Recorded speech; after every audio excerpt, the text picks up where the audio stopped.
Personal का ये दूसरा सवाल है, आंधी आने से एक पेड़ टूट जाता है और टूटा हुआ भाग इस तरह से मुड़ जाता है कि पेड़ का शिखर जमीन को छूने लगता है। इसके साथ ये 30 डिग्री का कोण बनाता है। पेड़ के पाद बिंदु से दूरी जहाँ से का शिखर जमीन को छूता है 8 मीटर से पेड़ की ऊंचाई ज्ञात कीजिए। जो 8 मीटर है और पेड़ की ऊंचाई ज्ञात करना है।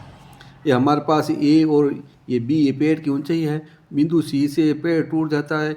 ये बी सी और ये सी डी, ये लंबाई बराबर है। ये बी सी का भाग है ना, ये मुड़कर यहाँ नीचे गिर जाता है, तो ये सी डी और बी डी एक ही है। अब हमें ये इस भाग की ऊंचाई ज्ञात करनी है और यह सी डी का मान ज्ञात करना है। सी डी और ए सी ज्ञात होने के बाद हमारे पास ए और बी ज्ञात हो जाएगा। तो हम यहाँ लिखते हैं पेड़ की कुल ऊंचाई ये ए बी है। पेड़ टूटा बिंदु सी से टूटा पेड़ है। समकोण त्रिभुज ए डी सी में लंब बटा आधार tan 30 का मान होता है 1/√3। लंब हमने माना ए सी और आधार हो गया हमारे पास 8 है। 1/√3 ए सी का मान h माना, पेड़ की ऊंचाई √3 और h को इंटू किया √3h आ गया और ए को 8 से इंटू किया 8 आया। h का मान ज्ञात करना है तो √3 इसके बट्टे में आ जाएगा, तो 8√3 मीटर हो गया। अब हम लेते हैं पुनः प्रश्न अनुसार। अब त्रिभुज ये लेते हैं आधार बटा कर्ण। हमें ये सी डी का मान ज्ञात करना है और आधार हमारे पास दे रखा है। तो ये कोस लाल बटा कक्का में आधार बटा कर्ण कोस का मान होता है, तो कोस 30 डिग्री लिखा।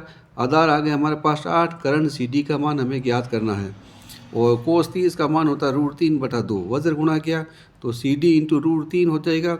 2 और 8 को इंटू किया 16 हो गया। सी डी का मान ज्ञात करना है तो √3 इसके बट्टे में आ जाएगा। अब पेड़ की कुल ऊंचाई क्या हो गई, ए सी प्लस सी डी। ए सी का मान है 8√3 और सी डी का मान हो गया 16√3 है। यहाँ √3 कॉमन ले लिया तो 8 और 16 दोनों को जोड़ दिया तो कितने हो गए, 24√3 मीटर हो गया। अब हम इसका हर का परमीकरण करते हैं तो ऊपर अंश में हर को √3 से गुणा करते हैं। तो 24 और √3 को गुणा किया √3 आ गया।